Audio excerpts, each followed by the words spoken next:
सबसे पहले हम सेशन की शुरुआत करेंगे और इसके लिए चर्चा के लिए मैं मंच पर आमंत्रित करूंगी हमारे चैनल के एग्जीक्यूटिव एडिटर विवेक पाठक सर को। विवेक जी मंच पर आइए और मंच अब आपके हवाले। Good afternoon, everyone. And finally, we are here to salute those warriors who have actually created a wonderful, marvelous milestone towards fighting with that pandemic, which is called COVID-19 now, today. So before, starting this first panel, I would love to request to Shri Puran Dawar ji from the Dawar Industries. I would love to invite you on the dais, stage, as a panelist. So, Puran Dawar ji basically, has running Saksham Dawar Memorial Trust, which has exactly created a marvelous, wonderful job for common people, providing food and everything during the COVID time particularly. And I would now love to invite Sahil Khanna ji from Romsons. So we have the panel now. I will introduce on basic behalf Shri Puran Dawar ji from Dawar Industries and Saksham Dawar Memorial Trust from Agra. आप इसके साथ ही साथ हमारे साथ साहिल खन्ना जी हैं, Romsons, which has definitely created a wonderful job for making PPE kits and definitely उस time में PPE kit का जितना ज़रूरत थी उस PPE kit को जनता तक पहुंचाना, इनके पूरा 7 वेयर हाउसेज हैं जहां पर उन्होंने रात दिन मेहनत करके पूरे कोविड टाइम पे उन्होंने अपने ड्यूटी को फ़र्ज़ को अंजाम दिया। वेलकम साहिल जी। श्री अतुल गर्ग जी हमारे साथ में हैं, माननीय राज्य मंत्री जी स्वास्थ्य के लिए उत्तर प्रदेश से। साथ ही साथ श्याम जाजू जी का एक बार फिर से मैं स्वागत करता हूँ, आप पूर्व उपाध्यक्ष दिल्ली बीजेपी से। साथ ही साथ राणा AK सिंह जी प्रोफेसर हमारे साथ में हैं, डॉक्टर राम मनोहर लोहिया अस्पताल के MS भी हैं, साथ ही डायरेक्टर भी हैं। हमारा जो आज का जो फर्स्ट पैनल है, ये इसका टाइटल है challenges for pandemic in India and it is definitely a big question. जिस वक्त हम पिछले फरवरी में जनवरी की अगर बात करें तो ये कोविड-19 जैसा पहला नाम लोगों के बीच में सुनने को मिला है और ऐसे टाइम में ये ज़रूरत है कि आज हम ये चीज़ें समझ सकते हो कि जब पैंडेमिक हमारे देश में आया तो हमें किस लेवल पे तैयारियां करनी थी और उस तैयारियों के दौरान भी कितने मुसीबत, कितने चैलेंजेस सामने आए हैं, हम उन पर बात करेंगे। तो सबसे पहले मैं शुरुआत करूंगा श्री पूरन डावर जी के साथ में, फिर इसके बाद में और अपने डिग्निटरीज तक पहुंचूंगा। पूरन डावर जी से शुरुआत करते हैं। पूरन जी, किस तरह का एक्सपीरियंस रहा, चैलेंजेस किस तरह से रहे आपका, अगर शुरुआती दौर की बात की जाए, और अब तक हम किन स्थितियों में देखते हैं खुद को? देखिए, मुझे लगता है कि भारत ने एक विश्व में उदाहरण प्रस्तुत किया। 130 करोड़ का देश और 130 करोड़ के देश को लॉकडाउन में लाना एक असंभव सा कार्य था। प्रधानमंत्री की एक अद्भुत क्षमता लोगों को प्रभावित करने की, और 22 मार्च को 2020 को यह घोषणा की, एक दिन के लॉकडाउन की। उसके बाद में 21 दिन के 2 लॉकडाउन, निश्चित रूप से एक असंभव सा दिखने वाला जो कार्य था वो कार्य हुआ और विश्व में एक उदाहरण के रूप में सामने आया। और यही कारण है कि जो विकसित देश हैं उनसे कहीं अधिक हम इसको सीमित करने में कामयाब हुए। जिस वक्त शुरुआती दौर के जो हालात रहे होंगे, आप डायरेक्टर हैं RML से, जो सबसे पहले इंसान जो विश्वसनीयता के साथ अगर बात करें तो सरकारी अस्पतालों का रुख करता है, और दिल्ली जैसे शहर में जहां पर हालात इतने बेकाबू थे, तो क्या स्थितियां रही और आज के दौर में हम अपने आप को कहां खड़ा देखते हैं कोविड-19 की इस लड़ाई में? पिछला 1 साल जो 2020 पूरे विश्व के ऊपर से ऐसे गुजरा है कि इस विश्व का हर आदमी चाहेगा कि काश 2020 को हम भूल गए होते। सही बात है देखिए, नागासाकी और हिरोशिमा पे बम्बार्डमेंट हुआ था जी। आप देखिए, अभी भी ये 70 साल से ज़्यादा हो गया होगा, अभी भी जनमानस के दिलो दिमाग में वो एक इतना वो जो मंजर था अभी भी वो जीवित है। जी। वो जो दोनों बम्बार्डमेंट हुआ था वो 2 शहरों पे हुआ था, हिरोशिमा और वो नागासाकी और हिरोशिमा पे, और वो सीक्वेंशियल हुआ था, एक साथ दोनों शहरों पे भी नहीं। एग्जैक्टली। ये जो कोरोना जो पैंडेमिक है पूरे विश्व पे एक साथ कहर बन के टूट पड़ा है। जी। क्या किया है, बहुत वो तब भी किया है और आज भी हम उसे अछूते नहीं हैं। जी। याद करिए 1 साल पहले के वो जो ब्राज़ील के दृश्य, अमेरिका के दृश्य, यूरोप के दृश्य, जहाँ पर कि ग्रेवयार्ड्स में डेड बॉडी को दफन करने की जगह नहीं थी, बड़े बड़े लॉरीज में डेड बॉडीज़ को सैक्स की तरह रखे हुए थे। जी। जितना सम्मान और जितना स्नेह दिया हेल्थ केयर वर्कर्स के लिए कि हम लोग ना बहुत भावुक हो जाते थे। बिल्कुल सर, कि सैल्यूट है। देश की जनता क्या करेगी। देखिए, लोग बोलते हैं कि तालियां बजाई गई, थालियां बजाई गई, तो वो जो तालियों की गूंज और थालियों की गूंज को हम लोग कैसे देखते थे? हम लोग ये देखते थे कि देखिए साहब, ये बालकनी से जो विजुअल दिख रहा है, ये बालकनी में खड़े 10 लोग हमारे लिए नहीं ताली बजा रहे हैं, देश के कोने कोने का से हर आदमी व्यक्ति बिल्कुल अपने हृदय की उद्गार बता रहा है कि भाई आप लोग जो हमारे लिए कर रहे हो, हम लोग अभिभूत हैं और हम लोग आभारी हैं। तो ये जो चीज़ें ये करी गई, अभी जैसे अभी हुआ कि पीपीई किट के बारे में, जब लोग हम शुरू जब हम अस्पताल में वार्ड में जाते थे, हमारे पास पीपीई किट नहीं था, नहीं था। तो मैं आपको नमन करता हूं कि आप लोगों के जो इंडस्ट्री के प्रयास से पूरे विश्व में पीपीई का फैब्रिक नहीं था चाइना के अलावा, हमारे इंडस्ट्री ने उसको लग करके पीपीई किट बनाया, और PPE kit health care workers के लिए आप लोग याद करिए, जैसे कवच कुंडल इंद्र भगवान ने कर्ण जी को दिया था, हमारे लिए वो कवच कुंडल की तरह लगता था कि अगर हमारे शरीर पे ये जब तक पड़ा हुआ है तो हमें कुछ नहीं होगा। तो हम लोग जज्बे से लगे रहे, और जब हम लोग इलाज करते थे तो हम सोचते थे हम किसका इलाज कर रहे हैं, हम अपनों का तो इलाज कर रहे हैं, हमारे लोग बीमार हैं, हमारे लोगों को हमारी ज़रूरत है और हमको उनकी जान बचानी है। जब आप इस प्रोफेशन में आप जब कदम रखते हैं तो पहले दिन से ये आप धीरे धीरे करके मानसिक रूप से तैयार हो जाते हैं कि जब कोई बीमार है तो उसके लिए अपनी जान लगा देंगे। तो हम लोगों ने कोशिश किया है, हमको सहयोग और जो सराहना या स्नेह जो पूरे देश से मिला है वो हम लोगों को अभिभूत रखा है, और वही हमारा प्रेरणा स्रोत था जिसके चलते कि हम लगातार लगे रहे।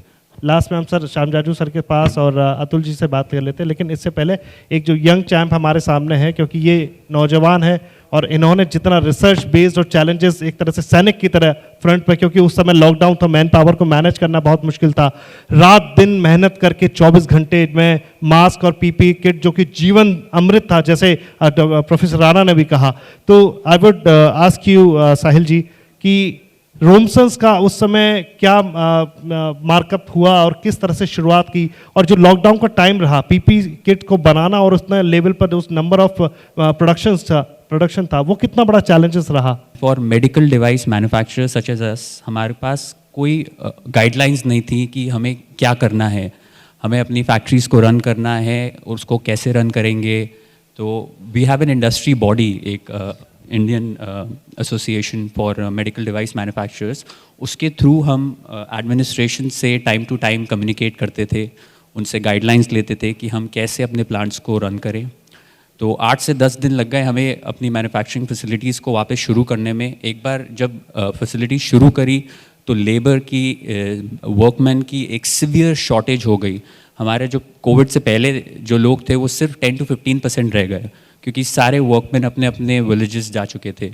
फिर अगेन हमने एडमिनिस्ट्रेशन की हेल्प से परमिशन ली, डिफरेंट डिफरेंट विलेजेस में बसेस को भेजा, उनके लिए परमिशन पासेस अरेंज करे, उनको वापस फैक्ट्री में बुलाया, उनको बोर्डिंग एंड लॉजिंग की फैसिलिटी दी। उनकी सुरक्षा हमारा प्राइम रिस्पॉन्सिबिलिटी थी। एक बार वो हो गया तो फिर प्रोडक्शन कैपेसिटी बहुत बड़ा चैलेंज था।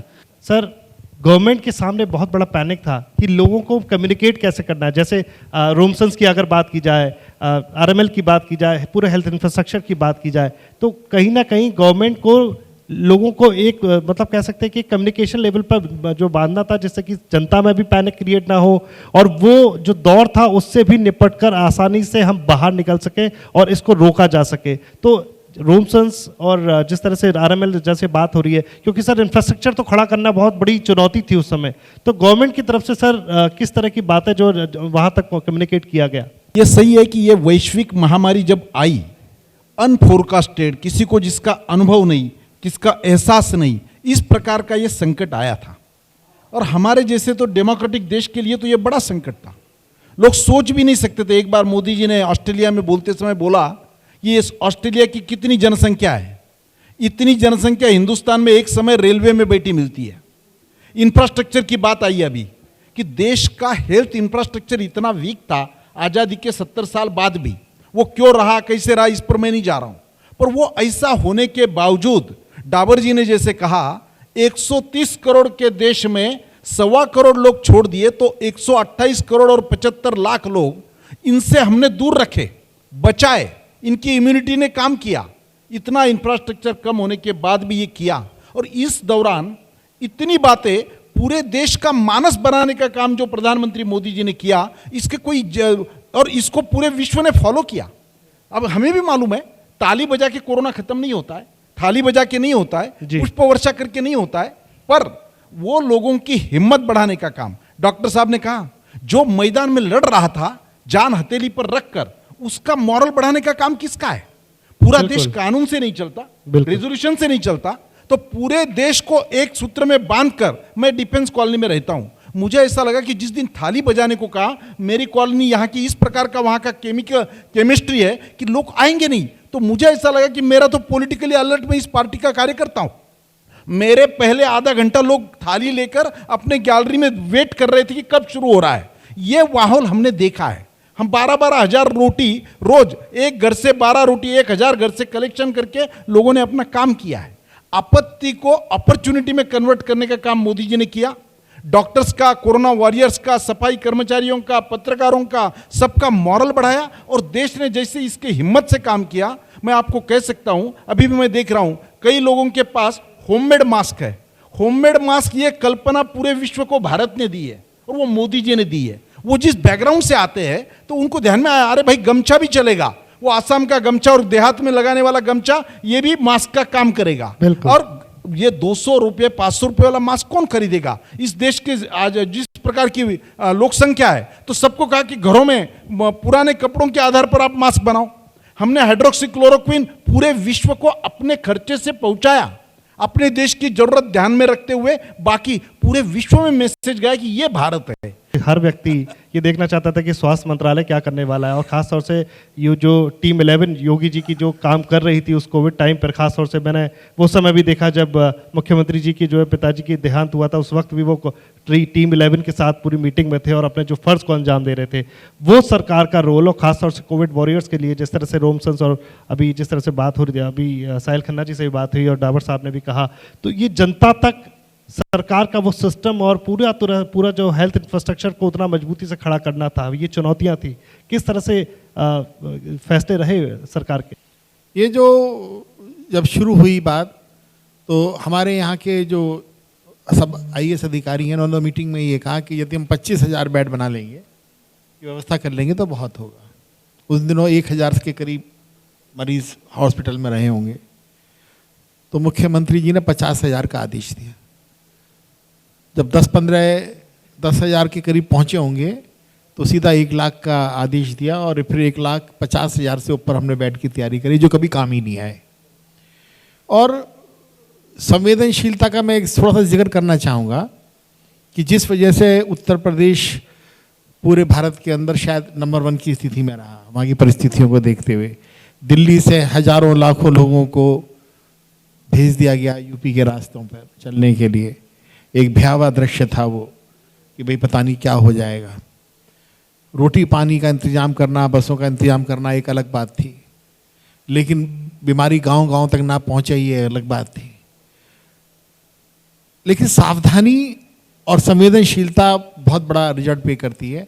जैसे हमारे यहाँ जापानी बुखार इन्फ्लुएंजा बहुत प्रकोप था 4-5 जिलों में 2016 में, पूर्वांचल में खासतौर से। हाँ, 1100-1200 बच्चे हर वर्ष उनकी मृत्यु हो जाती थी और 40 साल से हो रही थी। इसे रहस्यमय बीमारी माना जाता था। रहस्य बीमारी है, सब ये तो ठीक ही नहीं होंगी। क्या कारण है वो मृत्यु अब 25-30-40 पर रह गई? क्या कारण है कि बीमारी ही 200-300 जनों को होती है? तो उस उदाहरण के साथ में उत्तर प्रदेश सरकार ने काम किया, क्योंकि समय भी कम है तो बहुत ज़्यादा डिटेल में बताने की आवश्यकता नहीं है कि हमने एक भी RT-PCR मशीन नहीं थी पूरे उत्तर प्रदेश में। गुना जाता था टेस्ट होने। आज हम पे 150 RT-PCR है। हमारे पास वेंटिलेटर्स की बहुत शॉर्टेज थी, 850 से ज़्यादा वेंटिलेटर अब उत्तर प्रदेश के अंदर हर जिले में है। हमारे यहाँ जो एक्सरे मशीन्स थी, डिजिटल एक्सरे मशीन ना के बराबर थी। अब कोई जिला ऐसा नहीं है कि जहाँ डिजिटल मशीन कम से कम 1 या 2 ना हो। ये कितने दिनों में हुआ? ये सारा काम 3 या 4 महीने में हुआ या इतने दिनों में हुआ। तो और उससे प्रेरणा ये मिली मुख्यमंत्री जी को और पूरी टीम को कि जो मेडिकल कॉलेजेस हैं उनका शानदार काम देख करके कि 17 मेडिकल कॉलेज को हमने 57 मेडिकल कॉलेज में कन्वर्ट किया। अंत में चलते चलते मैं फिर साहिल जी से शुरुआत वापस करूंगा। साहिल जी, एक शॉर्ट मतलब अगर आप उसमें रखें तो 2 मिनट में आप बताएं कि जो एग्जैक्टली चैलेंजेस के बाद आज की जो कंडीशन है, पीपी सूट किट को लेकर बात हो या मास्क को लेकर बात हो, क्या पार्टिसिपेशन के लिए तैयार है? कितने बड़े और चैलेंजेस के लिए तैयारी कर रखी है? बिल्कुल बिल्कुल, जैसा मैंने पहले बताया कि पीपी किट्स कोविड से पहले सिर्फ अराउंड 20,000 पीसेस बन रही थी हमारी कंट्री में इन 1 डे। आज 8 लाख पीसेस बन रही हैं और अगर ज़रूरत पड़ेगी तो उसको हम गेयर अप करके 1 करोड़ पे भी लेके जा सकते हैं। यही है मास्क में। इसके अलावा अगर और कोई नया प्रोडक्ट जैसे नया वेरिएंट आया, अगर कुछ और हमें वो करना है तो we are ready, we are committed to work 24/7। और अगर जो भी हमारे हॉस्पिटल से हमारे डॉक्टर्स जो हमें बोलेंगे, we will be able to develop in a very short span of time. चलिए सर, पूरन सर आपसे शुरुआत करते हैं फिर उस तरफ से। चैलेंजेस तो रहे, लेकिन अभी जो हालात हैं उसको लेकर कितनी तैयार हैं और सरकार से जिस तरह से बात हुई है और लग रहा है कि आने वाले समय में और भी बेहतर हम कुछ कर सकते हैं, तैयारी होगी उसकी? देखिए, जहाँ तक इक्विपमेंट्स की बात है, हम पूरी तरह से आत्मनिर्भर हैं इस समय। पीपी किट हो या मास्क हो, कोई भी देश में इस समय समस्या नहीं है, बहुतायत में है। और मेरे ख्याल से हर रोज़ आप एक नहीं हर व्हाट्सएप ग्रुप पर देखेंगे कि यहाँ अवेलेबल है और रेट भी जहाँ तक 1 रुपये 50 पैसे तक पहुँच गया है मास्क का। उपलब्धता की उस समय कोई कमी नहीं है। सिर्फ पिछली बार एक दूरदर्शिता की कहीं ना कहीं कुछ कमी रही कि निजी अस्पतालों को बंद कर दिया गया, तुरंत सील कर दिया गया। कहीं एक कोरोना का केस मिला और उसे सील कर दिया। और जो हमारे पास शुरुआती दौर की बात कर रहे हैं। हाँ, शुरुआत के दौर में उसके सील करने से स्थिति ये हो गई कि जो हमारे पास कैपेसिटी अवेलेबल थी वो भी समाप्त हो गई। इस तरह से कि उनसे कान नहीं जूझना पड़े हमें। और अगर ये सेकंड स्ट्रेन से भी हम निश्चित रूप से उभरेंगे और बड़ा प्रभाव हमारे इसमें नहीं होगा, ऐसा हमें विश्वास है। और भारत में जो इम्यूनिटी लेवल है और जिस तरह से खास तौर से जो भाप लेकर के जो एक उपाय हम लोगों को मिला है, बहुत बड़ा कारगर उपाय है।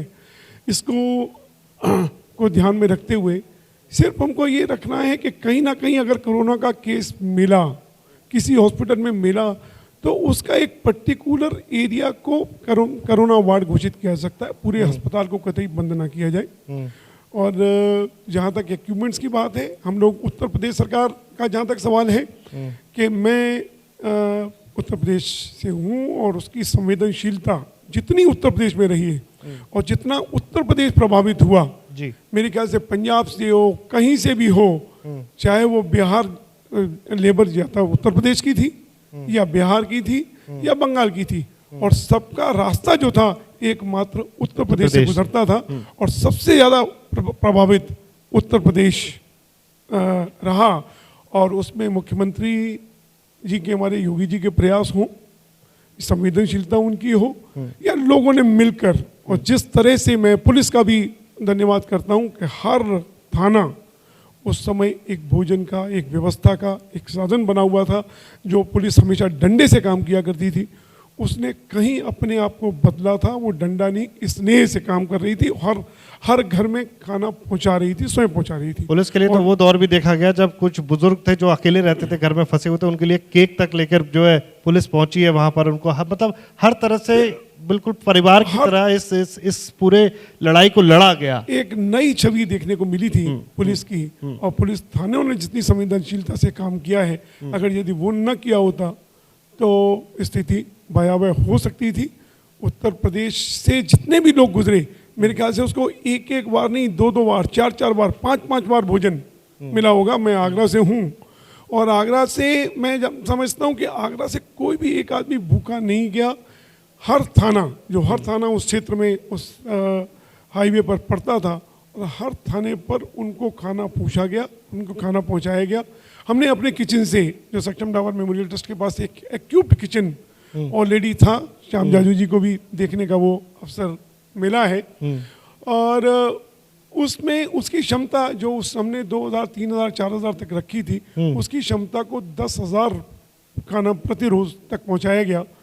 और मुझे लगता है कि लोगों की जो भावना थी इस समय पर, जो कार्य थे, वो वाकई सराहनीय रहे हैं। और उसके लिए ये व्यवस्था सारा कोई हम नहीं कर रहे थे, लोग अपने आप खुद कॉल करते थे कि आज 1000 का खाना मेरी तरफ से, आज 2000 का खाना मेरी तरफ से। ये लोगों के अंदर ये भावना थी कि कोई भी भूखा न रहे। इस त्रासदी में हम लोगों ने, सब लोगों ने जो मिल करके जो कार्य किए हैं, उनको मैं साधुवाद देता हूँ, उनका आभार व्यक्त करता हूँ। बहुत बहुत शुक्रिया पूरन सर।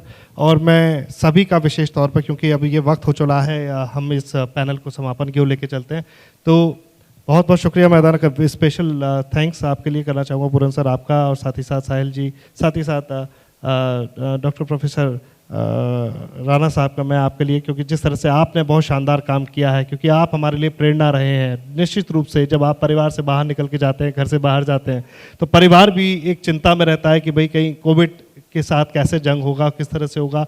और निश्चित रूप से कई ऐसी जानें हमने अपनी तरफ से एक तरह से शहीदी दी है, जिस तरह से कि हमने इस जंग में उनको खोया है, लेकिन उनके जाते जाते भी हमने इस जंग में जीत हासिल की है। और अभी काफ़ी हद तक अगर दूसरे पश्चिमी देशों की बात करें, यूरोपियन देशों की बात करें, तो हम बहुत बेहतर इसमें जो है करके निकल के आए। और उम्मीद करते हैं कि भले ही दूसरी हवा दोबारा शुरू हो रही है, लेकिन भारत के अंदर जो जनता है वो समझदार होगी, सतर्क रहेगी, और कोविड को हम जिस तरह से आप लोगों ने किया है, इसका फाइट किया है, वो कहीं ना कहीं इसे मेकओवर करके हम लोग फिर से शून्य स्तर पर कोविड को जीत कर हम एक नए राष्ट्र की परिकल्पना जिसकी हम कर रहे हैं वो उसको पाकर रहेंगे। साथ ही साथ मैं श्याम जाजू जी का बहुत बहुत शुक्रिया करना चाहूँगा। बहुत बहुत धन्यवाद आपका, प्राइम न्यूज़ के लिए आपने समय निकाला, आज कोविड वॉरियर्स के लिए हम आज चर्चा में आप शामिल हुए, बहुत बहुत शुक्रिया आपका।